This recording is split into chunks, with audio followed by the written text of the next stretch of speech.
Training chest with 6, 7, or 8 exercises in a single workout does not automatically mean you are going to build more muscle. In practice, after a few hard, well-executed movements, what often increases the most is fatigue. You keep adding exercises, but the quality of your sets starts dropping, and it becomes harder to tell whether you are actually progressing. To build your chest effectively, you need movements that serve different purposes.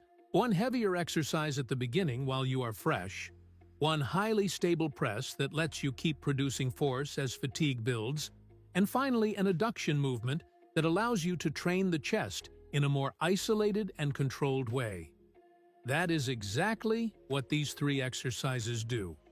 And the first one comes at the very beginning because this is where you want to take advantage of your highest strength and energy levels. Exercise 1. Incline Smith Machine Press.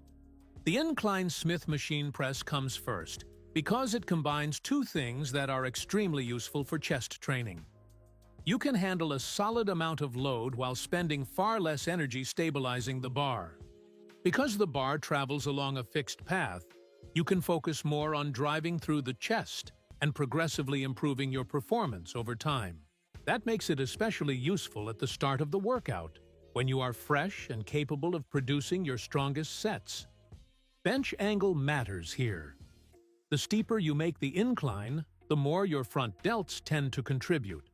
So you do not want to turn this into something that looks more like a shoulder press than an upper chest exercise. A moderate incline works very well. Around 30 degrees is a great starting point because it allows you to emphasize the upper chest without unnecessarily shifting too much of the work toward the shoulders. Position the bench inside the Smith machine so the bar comes down toward the upper portion of your chest. Before you start, plant your feet firmly on the floor and create a stable base. Keep your shoulder blades slightly pulled back and supported against the bench while keeping your chest elevated. Grip the bar slightly wider than shoulder width. As you lower it, do not flare your elbows straight out to the sides, but you also do not need to pin them tightly against your torso. A position somewhere in between is usually more comfortable and allows you to press efficiently. Lower the bar slowly toward the upper chest, using the deepest range you can control comfortably. Then press it back up along the same path. The goal is not to bounce the bar off your chest or rush through the lowering phase just so you can lift more weight. Control the negative portion and keep tension throughout the movement. A good guideline is to take around 2 to 3 seconds on the way down. Pause briefly and under control at the bottom, then drive the bar upward with force. You also do not need to aggressively lock out your elbows at the top. Finish the rep, stay in control, and begin the next one. Because this is the main strength-focused exercise of the workout, perform 3 to 4 sets of roughly 6 to 10 repetitions. Choose a load that makes the final reps challenging without forcing you to lose your position or dramatically shorten the range of motion. You also do not need to take every set to absolute failure. On most sets, finishing with roughly 1 or 2 good reps still left in reserve can provide a strong stimulus while making recovery easier. The most important thing is tracking your performance. If today you perform 8 clean reps with a certain weight, and a few weeks later you can perform 9 or 10 with the same technique, you have progressed. Once you consistently reach the top of the rep range, increase the load slightly and build up again. After this first movement, your pressing muscles will already be more fatigued. That is exactly why the second exercise gives you even more stability. Exercise 2. Machine Chest Press. The machine chest press allows you to keep training hard without demanding the same level of stabilization as free weight pressing. After the incline Smith press, that becomes a major advantage. You do not have to spend as much energy controlling the path of the weight. The machine provides much of that stability for you, which means you can direct more of your effort toward producing force through the chest. And machine exercises should not automatically be treated as inferior just because the resistance is guided. For muscle growth, what matters is being able to create enough tension, use a productive range of motion, and progressively improve over time. A well-adjusted chest press machine allows you to do all three. Start by setting the seat height correctly.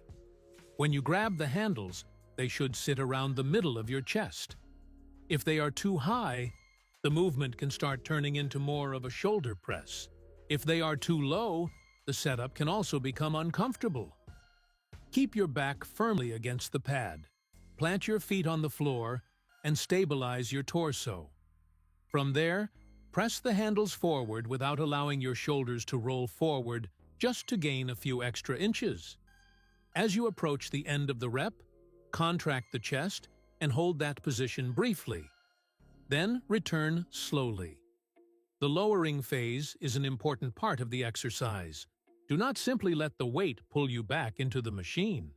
Control the return and allow your arms to travel back until you feel a good stretch across the chest without losing stability or creating discomfort. Then press again. Because the machine provides so much stability, you can work relatively close to muscular failure while keeping your technique consistent. Perform roughly 3 sets of 8 to 12 repetitions. If you can reach 12 reps comfortably with clean execution, increase the load slightly the next time you train. But do not turn every repetition into a maximum effort attempt. If completing the set requires you to lift your back away from the pad, cut the range of motion in half, or completely change the way you are pressing, the set has already gone beyond the productive point. The goal is for the muscle to become the limiting factor, not for your technique to fall apart. That is exactly why this exercise works so well after the Smith press. The first movement lets you press heavy with a guided path while putting more emphasis on the upper chest. The second allows you to keep producing force even after fatigue starts building, while giving you even more stability. Now, we are missing only one function. So far, both exercises have been pressing movements. For the third exercise, we are not simply going to push another weight forward. Instead, we are going to bring the arms together and train one of the chest's main functions, adduction. Exercise 3, cable crossover. The cable crossover finishes the workout because it trains the chest differently from the 2 pressing movements that came before it. During presses, the triceps and shoulders are always going to contribute. With a crossover, you can reduce some of that involvement and put much more attention on bringing the arms toward the center of the body. And there is another important advantage. Cables maintain resistance through nearly the entire range of motion. Set the pulleys at a height that allows the cables to travel along a comfortable path for your chest. Grab one handle in each hand and take a small step forward, so there is tension before the first rep even begins. Keep your chest up and your torso stable. Your elbows should remain slightly bent, and that angle should stay almost the same throughout the repetition. That detail matters. If you start with your arms open and then bend your elbows significantly as you pull the handles together, the exercise gradually turns into another press. With the crossover, think about moving your arms through an arc. Allow your hands to move apart slowly until you feel a strong but comfortable stretch across the chest. Do not chase an exaggerated range just so you can force your arms as far behind your body as possible. Use the largest range you can control comfortably. Then reverse the movement by bringing your arms together in front of your body and contracting your chest. Think less about pushing your hands forward and more about bringing your upper arms toward each other. That small change in intent can make it much easier to keep the chest as the focus. When your hands come together, squeeze briefly. Then return slowly to the stretched position. The lengthened position deserves attention, but that does not mean sacrificing control or comfort just to gain a few extra inches. Useful range is controlled range. If you have to roll your shoulders forward, lose your torso position, or create joint discomfort just to go farther, you have already exceeded the range you should be using. Perform 3 sets of roughly 12 to 15 repetitions. Because this is a more isolated exercise, there is no need to use huge loads. Choose a weight that allows you to control every rep and keep tension on the chest throughout the entire movement. You can push closer to muscular failure on the final sets as long as your technique remains solid. Once you have to dramatically shorten the range or completely change the movement just to force out another rep, end the set. And that is what makes these 3 exercises work so well together. The incline Smith machine press starts the workout with enough stability for you to produce force and progressively increase load while emphasizing the upper chest. The machine chest press lets you continue accumulating high-quality work after fatigue starts to build. And the cable crossover finishes the session with a completely different movement pattern, directly training chest adduction.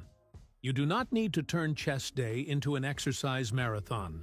The quality of your sets matters far more than simply adding movements after your performance has already started falling. If you train chest twice per week, leave enough time between sessions to recover and adjust your total volume based on how your body responds. There is no reason to automatically copy someone else's number of sets. Start with an amount of work you can perform well and recover from. Then track your numbers. Progressive overload does not mean adding more weight every single week. Progress can also mean performing 1 more rep with the same load, controlling the lowering phase better, using a better range of motion, or completing the same reps with cleaner technique. Imagine you can currently perform 8 reps on the incline Smith press with a certain weight. The next week, you get 9. Later, you reach 10 while maintaining the same execution. That is progress. Once you start looking at training this way, you no longer need to constantly change exercises just to feel like you are doing something new. In fact, changing your routine too often can make it harder to measure the exact thing you should be paying attention to. When you start a new exercise, some of the early improvement comes simply from learning the movement. You understand the path better, become more stable, and get more efficient at performing it. If you replace everything again a few weeks later, you restart that adaptation process. So keep exercises in your routine long enough to actually evaluate whether you are improving. If a movement feels comfortable, you can execute it well, and your performance continues to improve, there is no reason to replace it simply because you have been doing it for a few weeks. And do not shorten your range of motion just so you can use more weight. That matters especially with the crossover and the bottom portions of your pressing exercises. Use a range that is comfortable, controlled, and consistent. If you change the movement every week just to lift a heavier number, it becomes difficult to know whether you actually became stronger or simply made the repetition easier. 3 well-executed exercises can do far more for your chest than an entire workout filled with half reps and unnecessary movements. Incline Smith machine press to start strong. Machine chest press to keep accumulating quality work with maximum stability. Cable crossover to finish with control and chest adduction. After that, your job is simple: repeat, recover, and gradually improve. Do not look for a completely different routine every week. Focus on getting better at the routine you already have. Now tell me in the comments, which of these 3 exercises gives you the strongest chest contraction? Leave a like, subscribe to the channel, and turn on notifications for more practical content on training, strength, and muscle development.